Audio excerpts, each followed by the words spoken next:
যে কোনো final match মানেই বাড়তি একটা উত্তেজনা। আর সেই ফাইনাল ম্যাচ যদি হয় দুই চিরপ্রতিদ্বন্দ্বী ক্লাব বার্সেলোনা এবং রিয়াল মাদ্রিদের মধ্যে, তাহলে সেই উত্তেজনা তো আর বলার অপেক্ষায় রাখে না। এই উত্তেজনা প্লেয়ারদের ছাড়িয়ে ফ্যানদের মাঝেও অনেক অনেক বেশি ছড়িয়ে পড়েছে। এবারের কোপা ডেল রে ফাইনালে মুখোমুখি হবে দুই চিরপ্রতিদ্বন্দ্বী বার্সেলোনা এবং রিয়াল মাদ্রিদ। মৌসুমের এই পর্যায়ে এসে কোপা ডেল রের ফাইনালের এই এল ক্লাসিকোটা অনেক দিক থেকেই অনেকভাবে আলাদা। ফুটবলের ইতিহাসে এল ক্লাসিকো অনেক বড় একটা অধ্যায়।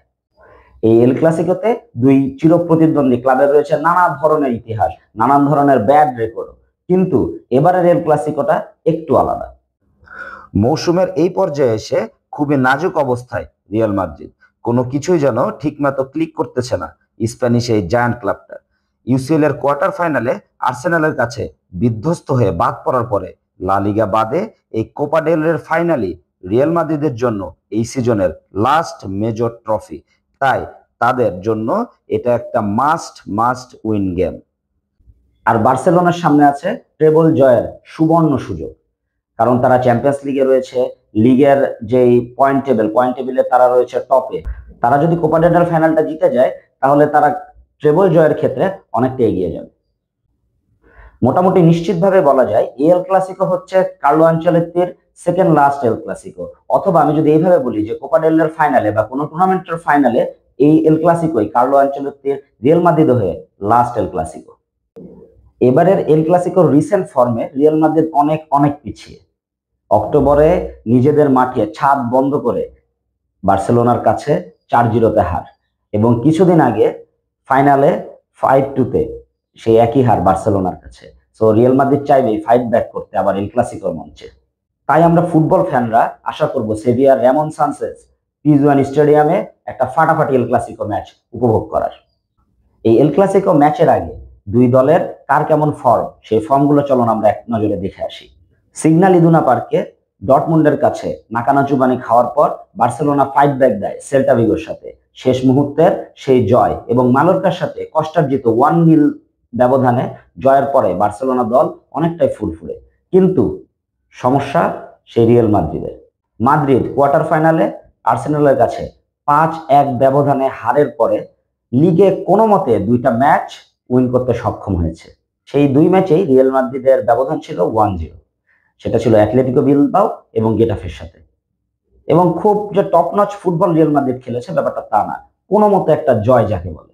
এখানে আরেকটা পরিসংখ্যান যুক্ত করা জরুরি যে সিগন্যাল ইদুনা পার্কে ডর্টমুন্ডের কাছে হারের আগে বার্সেলোনা এই বছর আনবিটেন ছিল, মানে কোনো ম্যাচ হারেনি। অন্যদিকে রিয়াল মাদ্রিদ অলমোস্ট 60টা ম্যাচ হেরে গেছে এই মৌসুমে।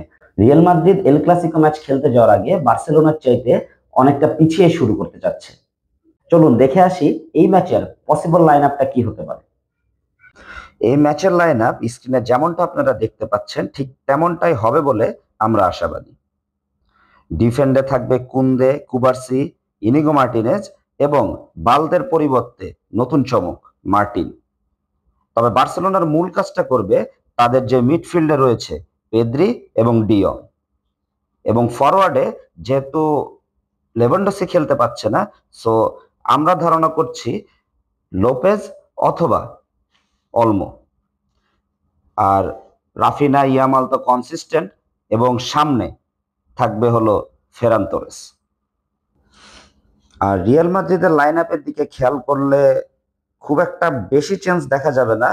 তবে লেফট ব্যাকে ডেভিড আলাবার পরিবর্তে থাকবে হলো আপনার ফ্রাঙ্ক গার্সিয়া, কারণ এখানে কামাভিঙ্গা ইনজুরির কারণে সে থাকতে পারছে না। সো ফ্রাঙ্ক গার্সিয়া বাদে আমার মনে হয় না আনচেলত্তির কাছে আর কোনো বেটার অপশন রয়েছে।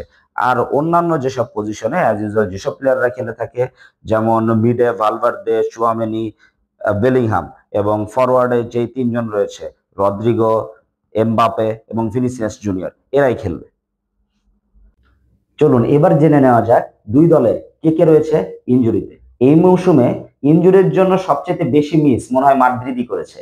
মাদ্রিদে যেই প্লেয়ারটা একটা স্ট্যাবিলিটি নিয়ে খেলা শুরু করতেছে সেই প্লেয়ারটাই কেন জানি না ইনজুরিতে পড়ে যাচ্ছে। যেমন এই সিডিআর ফাইনালে মাদ্রিদের সবচেয়ে বড় মিস হবে কামাভিঙ্গা লাস্ট ম্যাচের ইনজুরির কারণে। বার্সেলোনার main forward Lewandowski out for CDR final. এবং তাদের যেই লেফট ব্যাক রয়েছে বালদে, তাকেও বার্সেলোনা মোটামুটি মিস করতেছে, এটা নিশ্চিত। লেভানডস্কির ইউসিএল এর সেমিফাইনালের সেকেন্ড লেগের যে ম্যাচ ইন্টার মিলানের সাথে রয়েছে, সেই ম্যাচের আগে ব্যাক করার তেমন কোনো একটা বড় সম্ভাবনা নেই। অন্যদিকে বালদে ইন্টার মিলানের সাথে ফার্স্ট লিগে ব্যাক করতে পারে, কিন্তু বার্সেলোনা খুব চাইবে যে সিডিআর ফাইনালে তাদেরকে খেলিয়ে দেওয়ার জন্য। মৌসুমের এই পর্যায়ে এসে বলা যায় বার্সেলোনা ট্রেবল জিতার একেবারে দ্বার প্রান্তে দাঁড়িয়ে আছে। তাই তাদের জন্য এই কোপা ডেল রে ফাইনাল হলো মাস্ট উইন একটা ম্যাচ। আর কোপা ডেল রে ফাইনাল জয় করতে পারলে বার্সেলোনা যে একটা মোটিভেশন পাবে, সেই মোটিভেশন তাদেরকে অবশ্যই হেল্প করবে চ্যাম্পিয়ন্স লিগের সেমিফাইনালে ইন্টার মিলানের সাথে উইন হতে। আর এই জায়গাতে সবচেয়ে মজার বিষয় হচ্ছে বার্সেলোনার যে চির প্রতিদ্বন্দ্বী রিয়াল মাদ্রিদ, এই রিয়াল মাদ্রিদের হাতেই রয়েছে বার্সেলোনাকে ট্রেবল জিতা থেকে আটকানোর সবচেয়ে বড় চাবিকাঠি। সেটা হলো কোপা ডেল রে ফাইনালে বার্সেলোনাকে জিততে না দিয়ে কাপটা নিজেদের করে নেওয়া। আর মৌসুমের এই পর্যায়ে সিডিআর ফাইনাল বাদে রিয়াল মাদ্রিদের কাছে তেমন কোনো মেজর ট্রফি আর বাকি নেই, যেটা আমি শুরুতেই বলেছিলাম। কারণ লিগে তারা ম্যাথমেটিক্যালি রেসে থাকলেও, মানে বার্সার রিসেন্ট ফর্ম বিবেচনায় আমার মনে হচ্ছে না তারা লিগ জিততে পারবে। কারণ লিগে আর বাকি আছে 5 কি 6টা ম্যাচ, আর তারা বার্সেলোনার সাথে রয়েছে 4 পয়েন্ট ব্যবধানে পিছিয়ে। তাই আনচেলত্তি চাইবে রিয়াল মাদ্রিদ ছেড়ে দেওয়ার আগে তার যেই কোচিং ক্যারিয়ারে রিয়াল মাদ্রিদ অধ্যায়, সেটাকে রাঙিয়ে তোলার জন্য। আর এই রাঙিয়ে তোলার জন্য তাকে অবশ্যই অবশ্যই সিডিআর ফাইনালকে জিততে হবে। চলুন এবার তাহলে জেনে নিই দুই দলের ট্যাকটিক্স এবং গেম প্লে কেমন হবে সেই সম্পর্কে। বার্সেলোনা পুরো সিজনে যেমন high line plus high pressing একটা পজিশন বেসড কন্ট্রোলিং ফুটবল খেলে আসছে, তারই ধারাবাহিকতা আমরা দেখতে পাবো বলে মনে করতেছি এই ম্যাচে। তবে এখানে সবচেয়ে বাধা হবে বালদের যে ইনক্লুশন সেটা না থাকায়। কারণ বালদের ইনক্লুশন না থাকার কারণে লেফট সাইড থেকে যে ফাস্ট ফ্লোয়িং একটা অ্যাটাক বার্সেলোনা করে আসছিল এতদিন, সেটা হয়তো আমরা এই ম্যাচে মিস করব। অন্যদিকে রিয়াল মাদ্রিদের আর কথা কি বা বলবো। রিয়াল মাদ্রিদের কার্লো আনচেলত্তির যে ট্যাকটিক্স, সেই ট্যাকটিক্সে খুব একটা মনে হয় না চেঞ্জ আসবে। তবে রিয়াল মাদ্রিদ যদি তাদের আগের ম্যাচগুলো থেকে শিক্ষা না নেয়, মানে অপোনেন্টকে যে খেলতে দেওয়ার টেন্ডেন্সি রিয়াল মাদ্রিদের মধ্যে আছে, যে অপোনেন্ট খেলবে তারা হুট করে যখনই সুযোগ পাবে তখন একটা গোল দিয়ে দিবে, এই টেন্ডেন্সি দেখাবে বলে আমার মনে হয় না। কারণ এই টেন্ডেন্সি দেখাতে গিয়ে তারা অলরেডি অনেক কিছু কষ্ট করছে। রিয়াল মাদ্রিদের এই ম্যাচ জিততে প্রয়োজন আবারও সেই ইন্ডিভিজুয়াল এক্সেলেন্স।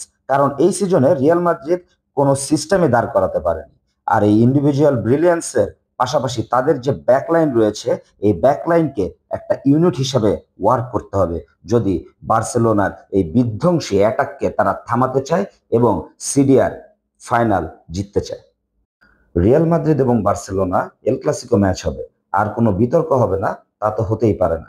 তাই ম্যাচ শুরুর আগে এবার জন্ম নিল নতুন এক বিতর্ক। আর এই বিতর্কের জন্ম দিলেন রিয়াল মাদ্রিদ প্রেসিডেন্ট পেরেজ। অভিযোগ তুললেন সিডিআর ফাইনালে যে রেফারি সিলেক্ট হয়েছে সেই রেফারিকে নিয়ে। সেই রেফারিকে তিনি আখ্যায়িত করলেন সিন্ডিকেট মেম্বার হিসেবে। তাই এই ফাইনালে এই রেফারি ইস্যু নতুন একটা উত্তেজনার মাত্রা যুক্ত করতে যাচ্ছে। এই সিজনে এই ম্যাচে কাগজে কলমে হয়তো বার্সেলোনা এগিয়ে, কিন্তু ম্যাচটার নাম যখন এল ক্লাসিকো, তখন আপনাকে ভুলে গেলে চলবে না যে এই ম্যাচে কোনো পরিসংখ্যানই কাজ করে না।